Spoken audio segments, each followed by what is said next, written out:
Improving the region's internet infrastructure is key to the single ICT space for the Caribbean. This means that it's absolutely necessary for all of us in the region to be on common ground. At the 16th Caribbean Ministerial Strategic ICT Seminar, this was the underlying message. I think the single ICT initiative is very important to the region and maybe very important to the global internet. The fact is that governments now are coming to realize the importance of the internet to their citizens and their economy, and that means sitting down and trying to figure out how do they grow and scale the internet in a way that's safe, in a way that reaches everyone. So I believe it's a very important initiative, and I think the roadmap that's been developed in the community, coordinated by the CTU, is a great start on that. Oscar Robles gave some insight on the connectivity issues we face in the region. How important is it for us to have total global connection, if that is possible, and how long do you think that will take, given the loopholes that we face in the infrastructure? Yeah, well, internet connection, it used to be part of the entertainment for some of the population, probably 20 years ago.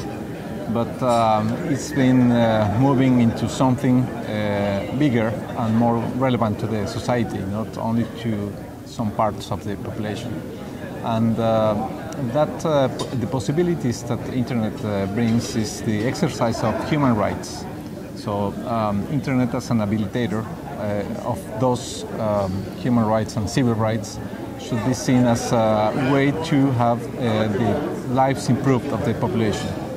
So that's why it is important. It is not because I want to play games online or because I want to talk or see what people is doing, but because of these other possibilities. Online training, online education, that would complement the government efforts for many regions that are difficult to bring proper education. So that's what we have to look for, a pervasive internet in every community. How long will it take to have an actual 100% of penetration? That's a very tough question, but if you see the year-over-year growth rate of the internet penetration, it's been in 2 digits for the last 10 years. So that's a very good number, but it's decreasing. And I'm afraid that the numbers in the following 3 or 4 years will be below 2 digits, will be like 8%, 9% of the, because the base will be bigger, and because the challenge to connect all those unconnected will be bigger. So that's why we have to be very careful to not expect the solutions to connect those unconnected will come from single source governments. That requires a lot of participation, for-profit, non-for-profit, civil society, academy, whoever may think that there will be a benefit with this should be part of the solution. Is this the single ICT space that we're looking at in the Caribbean? Will this assist in terms of that global connection? Of course, because the limitations for the small countries is that they have very limited access to solutions, to providers, to create a massive market for bigger players, for bigger providers. So once you have moved to those stages of single space, you will be more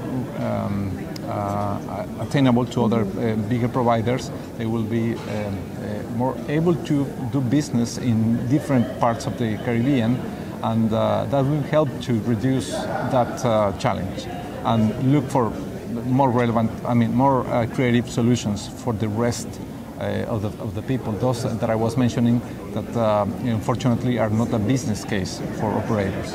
But even if they are not business case, the other part of the ecosystem should look for solutions and try to engage these operators. Leslie Fook, Director of INCUS Services Limited, spoke of the connectivity between the levels of a country's data and its economic state. He says soon everything on the planet will generate data. I met the head of analytics for Procter & Gamble a couple of weeks ago. They just released the first connected toothbrush. They said their connected toothbrush will help you understand which tooth to focus on.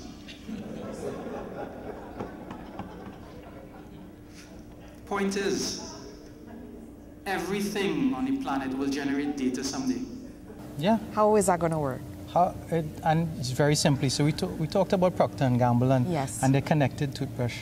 And it's just a simple example of why and how people are trying to optimize every single product in a household. So we have those speakers that you can now talk to, Alexa, and they can now predict what our next order is. They could remind us it's 30 minutes before dinner and start ordering for us. So it's really a way of commercializing every single product, but there are also positives. Right? Now our experience, our everyday journey in life could be easier. The link between a country's level of data and its economic state, you touched on that during your presentation. Mm-hmm. Tell me a little bit about that. Well, I could talk about the fact that there are only 3 countries with open data status. So it's Trinidad, DR, and Jamaica. But of the 3, the only country that I've actually been able to get data from is Jamaica. But what this open data does is really affords transparency, openness in the system, and it generates, I guess, an honest approach to governance. Ria Yorching, Executive Director of the Cavella Foundation, focused on the skills development for the 21st century Internet, and Angela Dingle, Chief Risk Officer of Omni Systems, pressed upon cybersecurity, understanding the scale and the risk. But what of the regular user? Does he or she understand the good and the bad of the Internet? John Curran, CEO of the American Registry of the Internet Numbers, ARIN, gives some crucial advice. In terms of the Internet, the age of the Internet, of course, we access a lot of information as individuals, as citizens, but then all information is also out there. How do we protect ourselves? And I'm not talking from a governmental level, but on a personal level. It's an excellent question. The thing that people have to remember is that they don't need to give their personal information online. So to some extent, if you're being asked for information and it's not something you know they need, then you don't need to provide it. There are people who set up email accounts, completely other email accounts, so that their name isn't involved. So rather than using John Smith at work, go get an account somewhere. Call it Happy Islander and use your Happy Islander email at Gmail, and that way someone can't see your personal information. If you're asked for a phone number and they're not going to use it, you don't need to provide your phone number. You can always provide a bunch of ones, 1111111, that's a wonderful phone number. And so only provide the personal information when you know why they need that information, and that will reduce your footprint online of how much information you're sharing. Let's move forward. The entrepreneur. The Internet can bear so much fruit if the application is just right. The digital age, it is ripe, it's fruitful for entrepreneurs. What advice would you give to those who want to jump off at the deep end? You are an entrepreneur. How can we take advantage of this digital era? Okay, so that digital era provides a range of opportunities. There are numerous ways that entrepreneurs can earn money online, but it takes an understanding, first of the technology, but also the principles of entrepreneurship. So when I left my job 2 years ago to go full-time into this area, I knew technology, but I didn't understand entrepreneurship. By understanding the principles and applying the technology to solve your problems, you can reach markets around the world. So you have the advantage of a huge global market, people from every country, so you're not limited to geography. You can work from anywhere, which is a good thing. So although I'm here in the Bahamas, I'm still able to operate. You earn foreign exchange for our countries, which we all need to pull money into our region. 24-hour-a-day operation and business automation. So these are things that are all available to young people if you will take the time to learn the steps required to actually get it done, which is not easy, but with the right teachers It's very possible. So application is key. Application is key. Let's talk about some of the challenges. Yes. And how do we deal with that? Okay. So the challenges to an entrepreneur are already plenty. Elon Musk was quoted as saying, being an entrepreneur is like eating glass and staring into the abyss of death. Quite ominous, but it is a very challenging thing. And oftentimes, our challenge is not limited to the technology, but as I said before, to our understanding, and more importantly in our region, in the infrastructure and the ecosystem support. So it's one thing to have your operation or your product online, but how do you actually get paid for it? How are you receiving that money? How are you being globally compliant in terms of tax remittance? These are the things that I had no clue about, but are equally important. How do you protect your work, your ideas? Intellectual property legislation. And we depend on our leaders in government to help develop the infrastructure, the legislation, to support the things that we need to actually deliver our services. The afternoon session of the 16th Caribbean Ministerial Strategic ICT Seminar continued with a facilitated discussion, updates from collaborators, a Canto update, a cryptocurrency working group update, and reflections from the Caribbean ISPs.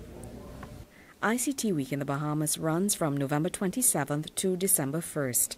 The event is themed Internet Imperatives for the Caribbean Single ICT Space.